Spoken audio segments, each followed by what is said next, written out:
මිනිස්සුන්ට කේන්ති යන්නේ තෝ කියලා කියනකොටද ඔයා කියලා කියනකොටද?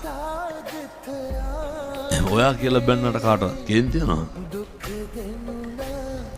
තෝ කියලා බැන්නාම පින්නතුනේ කේන්ති ඇවිස්සෙනවා. එහෙනම් දැන් හෙට ඉඳන් මොකද කරන්න ඕන?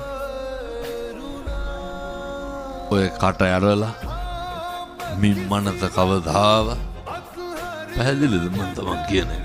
අයත් කියන්නේ ඔය කට ඇරලා මිම්මනත කවදාව කිසි කෙනෙකුට තෝ කියලාවත් කතා කරන්න එපා. පැහැදිලිද?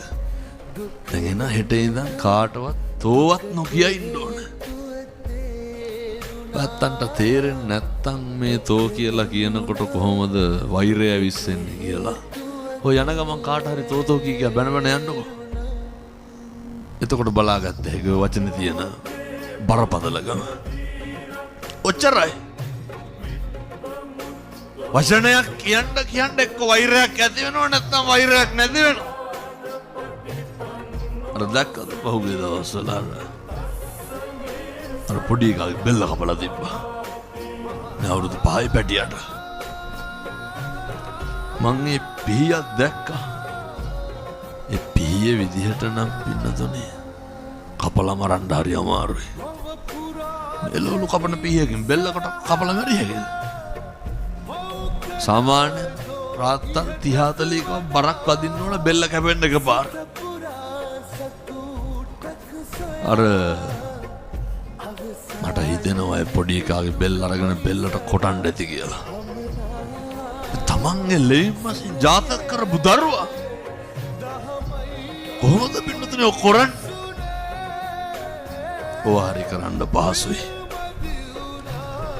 ඒව හරි කරන්න ලේසි. මොනා කරනකොට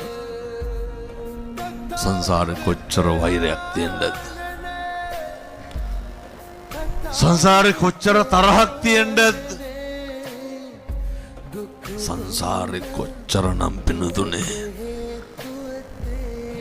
ද්වේෂයක් තියෙන්නද?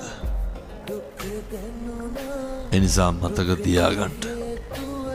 ඒවා හරි බරපතලයි. ඔය සමහරු කියනව නේද? මං කියන විදිහටම කියන්නද තොපි මරාගෙන මැරනවා කියලා. ඔය ඕන තරම් කියනවා. කියන්නේ එහෙම නෑ. ඒවා හරි බරපතලයි. බේනවාද කියපුවාම ඒවා කරන විදිය. තරහව වෛරය ඇති වුණාම පින්නතුනේ ඒක නැති වෙන්නේ නෑ ලේසියකට. ඒක වෛරය පිරිමහන්න පුළුවන් ළඟින් ඉපදුනහම දෑතින් ඉපදුනහම. පින්නතුනේ වෛරය පිරිමහන්න උපදින්නේ ලං වෙලා. වෛරය පිරිමහන්නේ ළඟට එක්කහුව වෙලා. මැරෙන්න කලින් වෛරය නැති කරලා මැරෙන්න.